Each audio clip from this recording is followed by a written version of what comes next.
Welcome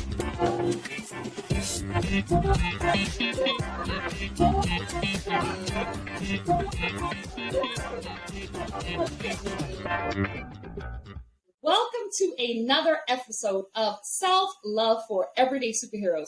I am your host, Sacred Walker, and I'm so excited to have you here today. So make sure that you like, follow, and subscribe, and leave your comment in the reviews because we want to hear directly from you.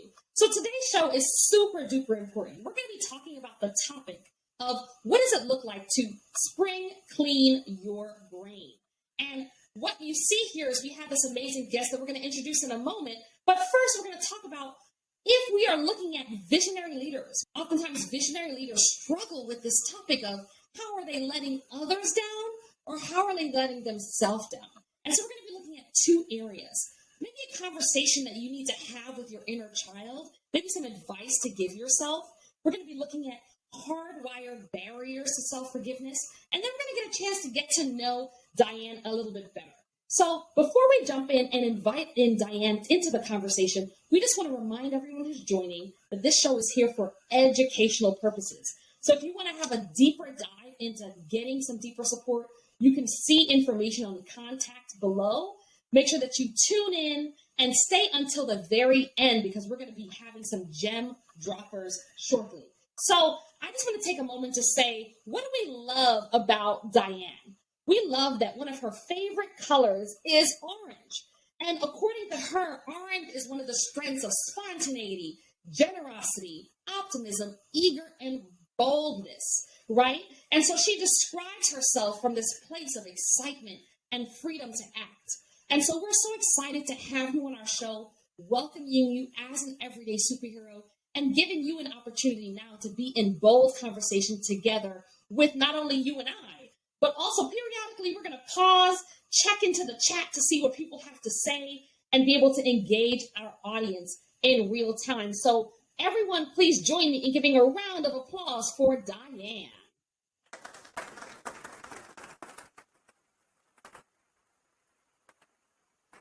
Welcome. Thank you so much for being on our show, Diann. I love that applause so much. Because, awesome. I'm so glad. Well, most women don't celebrate themselves enough. That's something, it's one of the many things that you and I agree on, because sometimes we're just focusing on all the wrong things. So we're going to get up into that today. But I just want to say that it starts with a decision to accept yourself no matter what. And that is a whole lot harder than it sounds. Absolutely. That is so true. That is so true. So, I mean, I appreciate you jumping right in. So in the spirit of celebrating one another, and we here on the Everyday Superhero Show are really committed to doing that. So I want to first, before we dive into the topic, tell us what is the first time, being that now we know you love orange and you and I have that in common. Tell us what is the first time, that's right, rocking that orange show for those who are tuning in on YouTube or LinkedIn. What is the first time you fell in love with your inner child? What is the first time you fell in love with this idea of being in positive relationship, either with other women or with your inner child? Honestly, I think it's when I took a look at some old photos of myself when I was a very young child. I happen to have been adopted and adopted into a very abusive, really chaotic kind of family, which is a special kind of situation.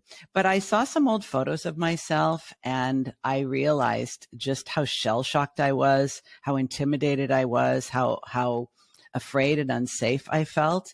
And I had so much compassion for this innate survival skills that developed in me at that time that I wanted to take better care of my inner life. So I wasn't just strong on the outside, but I was healthy on the inside. Absolutely. Absolutely. And was there a specific moment in time where you felt like this is so necessary for me to be able to be, not only, strong on the outside, but, healthy on the inside? Can you give us a story that speaks to that?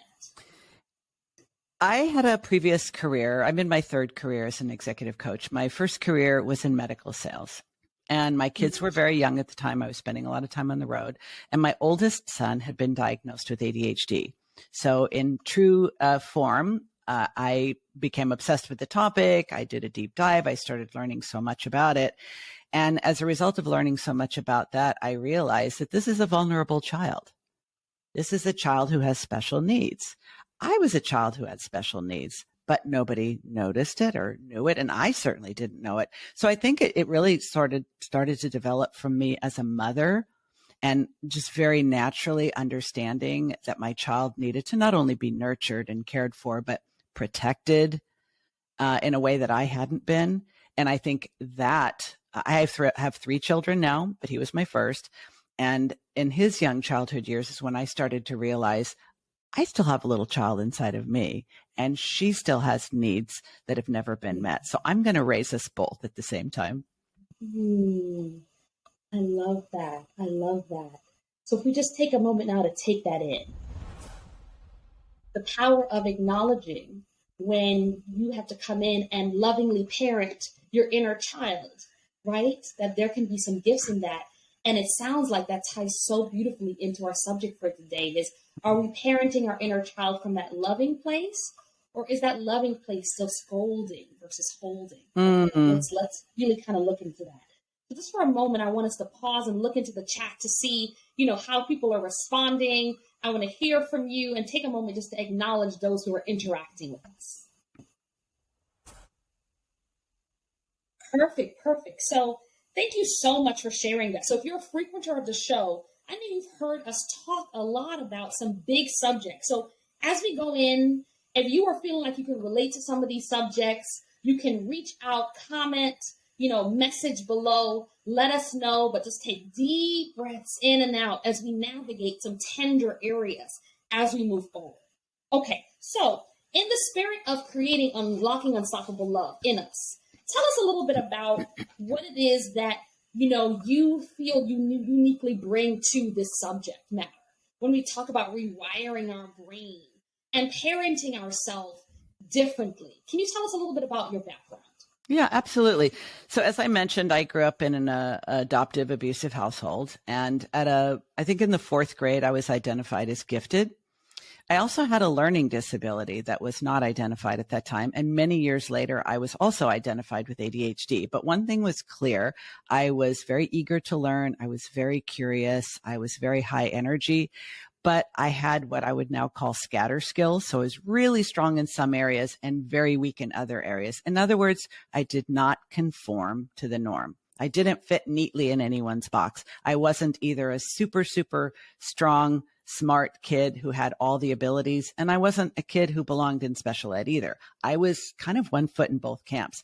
I knew very early on that there was something different about me, and I had to make sense of that myself because the adults around me were really not a safe source of feedback. And I came to learn a lot over the years about the brain.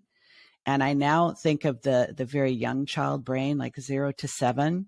I use the term an empty field of fertile soil because everything that is said to you and about you in those early years sinks deep because there's nothing else planted there yet, right? Your one brain has to serve you for your whole life. But in the very early years, since nothing else is planted, those seeds sink deep. So if you're told you're dumb, you're slow, you're bad, you're wrong, you're lazy, there's something wrong with you, you start to develop a self-concept from the very beginning of your life that you're broken, that you're defective, and that you're inadequate. And that can be really, really challenging to transform later in life because you've had so much practice thinking that way. It even becomes a physical structure in your brain called a neural pathway that saves energy for your brain to keep on thinking it. So I always say your brain is not your friend because you have learned to think of yourself in a negative way because of things that were said to you and about you in early childhood, that you have to take a very serious and active and ongoing approach to unlearning as an adult. And that, was a gem dropper right there. That was definitely a gem dropper to look at what are the things that we've taken in, our ancestral patterns, the things that we have kind of taken for granted, right? When we are using the majority of our brain that's so unconscious when we're trying to make conscious decisions and choices. And so I want us to speak more into that for a moment, and let's take a moment to just really take in what's being said, right? Speaking into how are we responding automatically? And sometimes how our brain, or as we like to say on the show, our inner critic, can sometimes kick up, right? So let's talk about, because there's so many stressors right now in the world. And right now, there's so much that's getting kicked up that people sometimes feel like they are letting themselves down. And I want to really speak into, I know I have several clients who have ADHD, and oftentimes they really feel like they get that promotion, or they're moving up in the world, or etc. And more responsibilities come, and they get so afraid of saying yes, right? It's sometimes people think about the saying no, right? Oh my gosh, don't, be aware of saying no. But sometimes there's so much fear in how will people look down on me? Will people feel like I'm not being able to handle this, or so forth?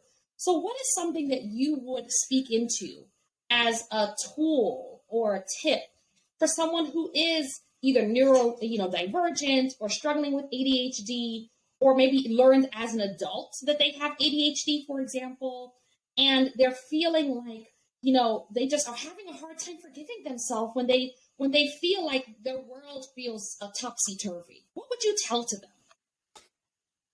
Fundamentally, what I've had to learn to, in a way, reparent myself is to gradually over time replace the beliefs, the very deep-seated and well-rehearsed beliefs that I'm both not enough and too much. Because when you're not enough, you're not organized enough, your memory isn't strong enough, you can't stay focused long enough. But then on the too much side, it's you're too loud, you interrupt too much, you're too opinionated, you are trying to do too many things, you're just too much. So I think I came to a point, Sacred, where I thought I cannot turn to other people to define me and to give me permission to accept myself. That's an inside job. So I have to take responsibility for making the decision I now call radical self-acceptance, that no matter what, I choose to accept myself. Now, a lot of people, when they first hear me say this, think, so are you basically saying that you are going to hide under the umbrella that says, well, I have ADHD, so like I struggle and you just have to take me as I am? No, because I also believe in taking radical ownership. So here's how it would look. I shared this with you before we started recording. We had some miscommunications. We had some organizational difficulties getting this set up. I took responsibility for that. I said, something you don't know about me is I have ADHD, and these are some of the ways that I believe it's affected you. And, that took a lot of time to get there, because the older Diann, the younger Diann, the previous version of Diann, would feel so much shame, so much self-consciousness, so much awareness that I was a disappointment in a variety of ways to myself and others, that I was masking, I was hiding, I was making excuses, and sometimes I would just ghost people rather than face my inadequacies. I don't do any of that anymore, but it's a journey. Mm-hmm. Absolutely, it is a journey. And I appreciate you speaking into it and being able to name it, right? Name that. Literally right before this conversation, we were having our own moment of, what does it look like to have, I love that you said radical self-acceptance and radical ownership, right?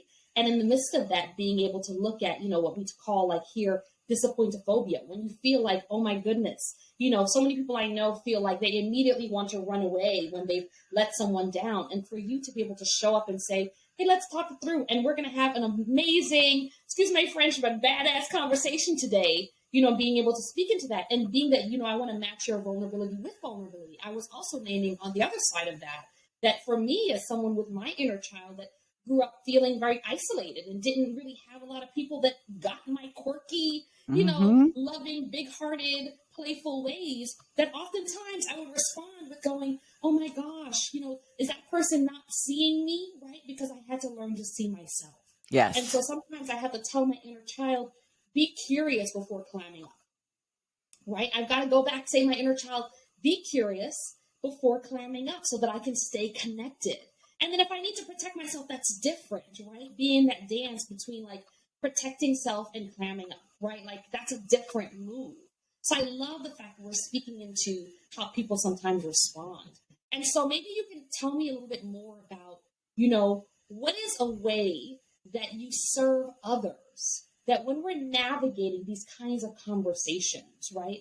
As visionary leaders, as historically excluded executives, whether you're a visionary woman who is a pioneer, who's struggling with these things, or you're someone who is like in this next chapter, and people feel like they come to you and they say, oh, you should know this already, right? People say you should know this already. What is it that you say to them? And I'm going to ask that we take a moment now, look down into the chat, pause for one moment while we look into the chat.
All right, so we got a chance to go ahead and check into the chat.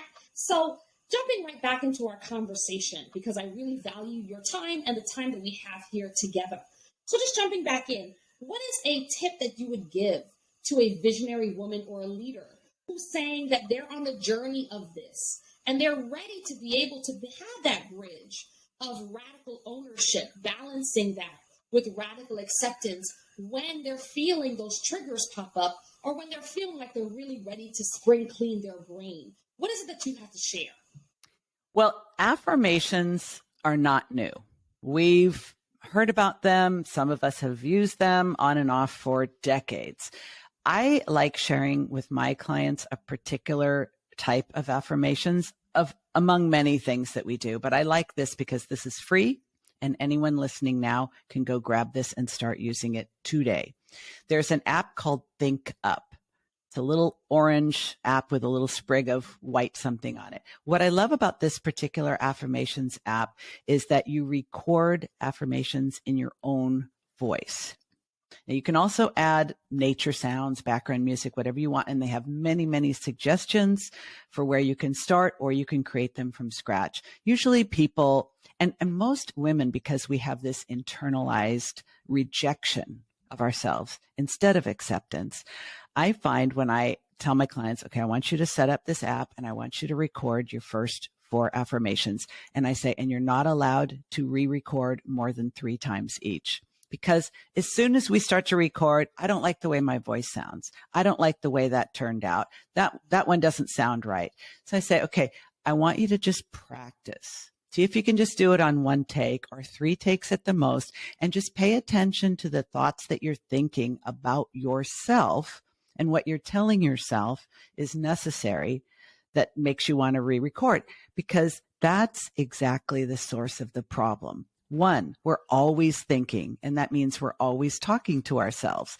That's not necessarily a problem, except that we always believe ourselves. And almost all of us have been telling ourselves lies, half-truths, and outdated realities that we learned years, decades ago. So this app allows you to tell yourself new truths in your own voice and to practice thinking them. This is how I have my clients do it.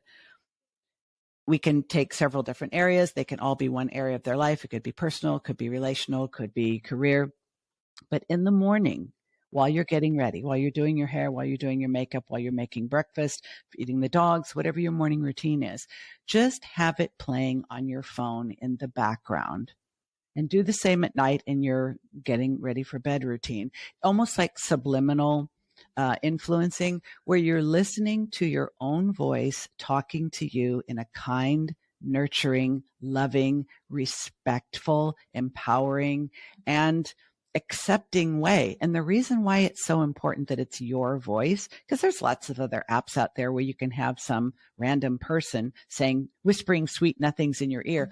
But your voice is the voice you're already talking to yourself with. The voice where you're saying, oh man, I can't believe I did that again. What's the matter with me? Why can't I get this right? What is my problem? No one's going to believe me. I'm doing it wrong again. That's the voice. So giving yourself like a new soundtrack with the same voice is how we actually begin to spring clean and physically change our brain for the better. Absolutely. And in this way, what I love what you're sharing is you all can hop on over to that right now, right? And if you all reach out and connect, let her know how it is. Let her know, Absolutely. Let Diann know I tried this, right? And then do a follow-up, because the key is that we want to be able to give you real-time gems that you can apply right away. And so we are growing in care and relationship with one another, but there's really a gift and high quality in being able to celebrate and support how on the other side of forgiving our inner critic, how we can really continue to clear out our brain so we can continue to shine in our brilliance. And so as we come to our time, I'm going to ask if you can leave our audience with just, 1 to 3 nuggets, right? So we've got one where we're like, oh my gosh, okay, I can hop on this app, right? Because there's a misconception that I need to only listen to the inner critic and let that shine, right? Let that hide behind our shine. Are there any other tools or tips or misconceptions that you want to make sure that we highlight as our listeners are tuning in right now, glued to the TV or glued to their radio? Absolutely. I always say I got a million of them. My tool bag just keeps getting heavier and heavier and heavier every time I find something new to add. As I said previously, self-acceptance, radical self-acceptance is an inside job. And I think a lot of women have been culturally conditioned to seek acceptance in the eyes of others. Now, I am all for making friends, making connections, and expanding my network of human beings that I love and care for in the world. We have mirror neurons in our brain for that very purpose. But it starts with you making the decision to accept yourself. So another thing that I always remind my clients is, if you have negative thoughts about yourself, you're normal. If you have limiting beliefs, you're normal. If you think poorly of yourself and better of everyone else, yep, you're normal. Why? Because the human brain is literally wired to pay more attention to negative experiences than positive ones, because it's how we've managed to stay alive. Think about it. Way, way, way back in human history, if you picked some berries because they smelled good and they looked tasty and you ate them and you got sick, that needs to be anchored in your brain for safety and survival. But if you picked a flower and smelled it and just had a moment of pleasure and joy, you don't need that to survive. Maybe you'll find another flower, maybe you won't. So the human brain is literally wired, designed, some might say, to pay more attention to the negative. So if you pay more attention to the negative, you're normal. Now, that doesn't mean you have to live that way. I think something we need to actively cultivate is our ability to appreciate and to hold on to happiness, joy, self-love, love for others, very intentionally. So something I do and I teach my clients is, when you have those spontaneous moments where you look up in the sky and see a rainbow, or you see your dog or cat rolling over and doing cartwheels and you just find yourself laughing out loud, or your child is taking their first steps and your heart is bursting with pride, just pause for a moment and savor that. It's also a mindfulness practice, which is also extremely helpful for healing our inner child is being mindful. Last thing I would say, you and I share a love for curiosity. Curiosity really not only nurtures our creativity and helps us develop that in the world, but it's the best way